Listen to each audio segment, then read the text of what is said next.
tous, bienvenue à cette dévotion. Il est bon, en tant qu'enfant de Dieu, de rester connecté. Amen. De rester branché sur l'Éternel désarmé à travers le Saint-Esprit qui habite en nous. Alors, la parole de Dieu révélée, elle a été révélée pour ton bien et pour mon bien. Il est important que nous sachions que les temps que nous vivons sont des temps extrêmement difficiles. L'enfant de Dieu ne vit pas comme ça. Nous vivons avec les yeux spirituels ouverts. Nous lisons les temps, nous comprenons les temps dans lesquels nous vivons et nous nous adaptons aux circonstances, car les circonstances ne sont pas faites pour nous emporter. Non, non, non. Nous continuons notre marche. Regarde l'aigle. L'aigle, lorsqu'il y a la tempête, l'aigle prend la direction contraire de la tempête. Et donc, l'aigle affronte la tempête et s'en va. C'est comme ça que nous sommes enfants de Dieu. Parce que nous avons compris et nous savons que ce monde, il est sous la puissance du malin et que rien dans ce monde ne nous sera favorable. Alors, nous avons besoin d'être sous le refuge, d'être cachés en Christ. Et pour que nous soyons cachés en Christ, remplissons-nous de la parole de Dieu et mettons cette parole en pratique. C'est pourquoi, dans Nombre 14, Dieu veut nous rappeler ceci au verset 20. Très important. Et l'Éternel dit, je pardonne comme tu l'as demandé. Tu te souviens que hier, Moïse a fait une intercession, il nous a enseigné comment intercéder pour ceux qui sont sous la colère de Dieu. Au passage, je te dis, si tu es sous la colère de Dieu, quitte cette colère. Mais tu vas me dire, mais comment l'on peut être sous la colère de Dieu? Quand tu refuses de recevoir Jésus comme ton Seigneur, de l'invoquer comme ton Seigneur, quand tu refuses de croire en Jésus, la colère de Dieu demeure sur toi. Il y a un jour pour cette colère. Fais attention à cela.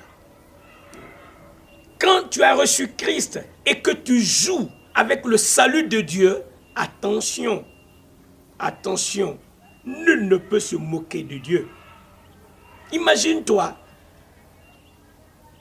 le raisonnement selon lequel Dieu n'existe pas, c'est un raisonnement insensé. Il y a un créateur pour toutes choses. Les cieux, le firmament, la terre existent, tu existes, tout autour de toi proclame la gloire et la réalité de Dieu. Et ce Dieu-là s'est révélé en nous. Il s'est révélé à nous à travers la parole écrite et à travers Christ Jésus. Alors, Dieu est réel. Il existe. C'est pourquoi tu as le souffle de vie. Il a tout créé pour que ta vie soit possible sur la terre. On ne va pas rentrer dans ce détail.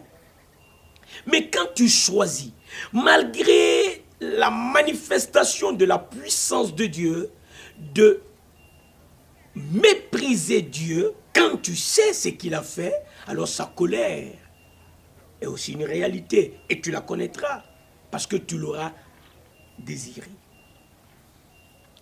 Moïse a vu le peuple sous la colère de Dieu, il a intercédé.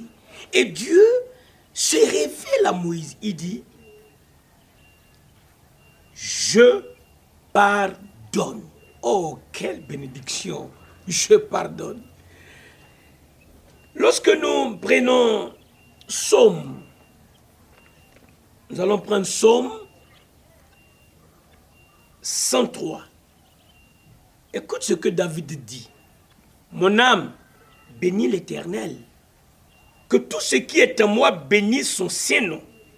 Mon âme bénit l'Éternel et n'oublie aucun de ses bienfaits. Que sont ces bienfaits? c'est lui qui pardonne toutes tes iniquités. Alléluia. Quel privilège, quelle révélation. Dieu pardonne, non quelques iniquités, non 5 unités, non 5 iniquités, mais il pardonne toutes tes iniquités. Gloire à son nom. Ce que nous ne pouvons pas recevoir, Dieu nous le donne. Le pardon des péchés. Le pardon des péchés, nous l'avons en Jésus-Christ.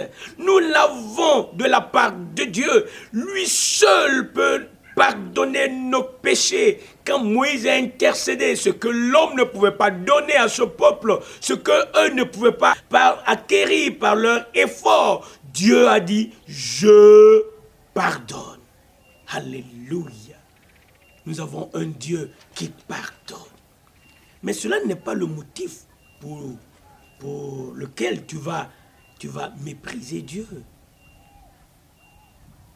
Il y en a qui jouent avec Dieu. Aujourd'hui, ils vont pleurer, Seigneur, pardonne-moi, je ne vais plus recommencer. Et demain, ils font pire. Tu joues avec Dieu, tu ne connais pas Dieu. Dieu, il est le feu dévorant. Tous ceux qui jouent avec Dieu ne le connaissent pas. Reviens si tu t'es égaré du chemin.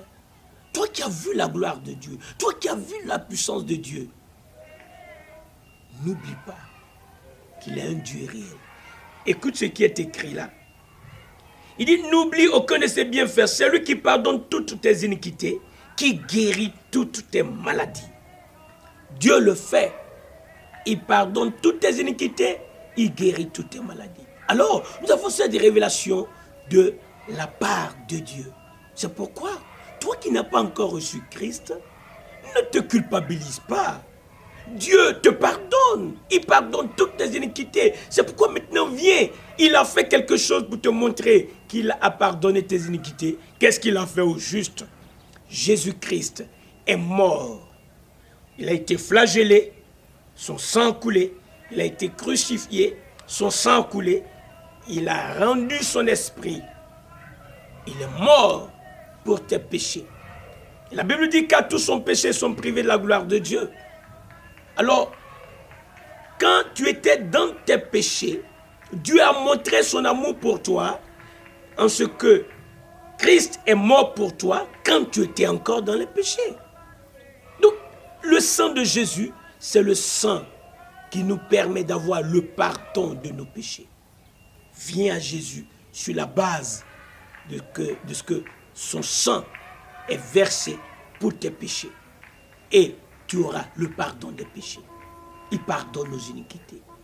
Moïse a intercédé, Dieu dit, je pardonne. Dieu a fait cette révélation à David pour dire, il est l'Éternel qui pardonne toutes tes iniquités. C'est très important aujourd'hui. Viens à Christ. Viens maintenant. Viens. Parce qu'il est le Dieu qui pardonne tes iniquités. Seigneur, nous te remercions. Nous te glorifions, nous t'exaltons pour le sang qui a coulé, le sang de Jésus qui nous donne le pardon des péchés. Merci pour le pardon des péchés. Je prie pour nos autorités, je prie pour notre village, je prie pour ce pays, je prie pour les nations. Pardonne nos iniquités conformément à ta grande miséricorde. Merci de guérir nos maladies. Merci de guérir le cœur brisé. Au nom de Jésus-Christ, Satan, tu es vaincu pour l'éternité. Christ Jésus, par sa mort et sa résurrection, a anéanti celui qui avait le pouvoir de la mort pour qu'aujourd'hui, nous puissions bénéficier du pardon des péchés en Christ Jésus. Alléluia, alléluia, amen.